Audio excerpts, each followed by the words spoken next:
Hey everyone, welcome back. It's definitely time for us to take our ordinary coloring page and turn it into something extraordinary so that our artistic skills can grow as we explore. So let's get to it.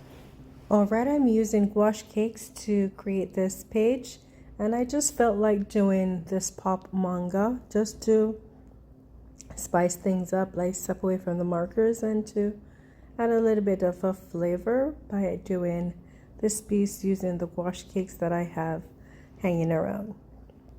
So as usual, there's no rhyme or reason to using the colors that I use. I just wanted to test out my gouache cakes and see what would happen when I'm doing this mermaid piece with her creature.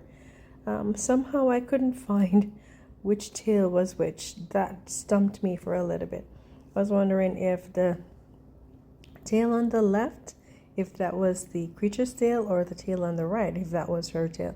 Somehow I kind of figured it out. So I hope I got it right and made the right choice when coloring it. So this is actually part one, because I want to go in after doing the washes, just to go in with my pencils, my color pencils, and brighten up the colors a bit and make it a bit more vibrant. So I apologize in advance for the lighting. It seemed to be a bit darker and had a streak right in the center, so I didn't realize until at the end, but I didn't want to discard the video. So I still posted it just in case you could learn a tip or two. So I'm actually making the water in turquoise, like greenish blue, and just doing the same for the background ahead. This time I started different. Instead of doing the object, which is the mermaid and her creature, I started with the background. Something very unusual that I normally don't start like that, but it just felt right and I just go with the flow.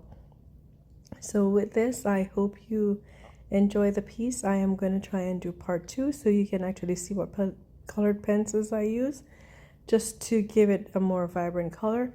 So I want to use gouache to set the tone and give it that nice blend-in background, and then going in with the pencils to make it a bit more vibrant. So I've never done that in this book before, but I wanted to try it out and see how the pencils that I have would hold up. Alright, so keep watching, and if you do find any tip that you could use in your project, by all means go ahead. And of course, please check out my Kofi page.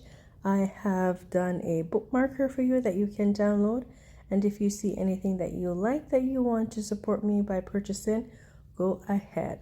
And I want to thank all my subscribers as usual for tuning in. And I hope that this content is something that you can use in your project.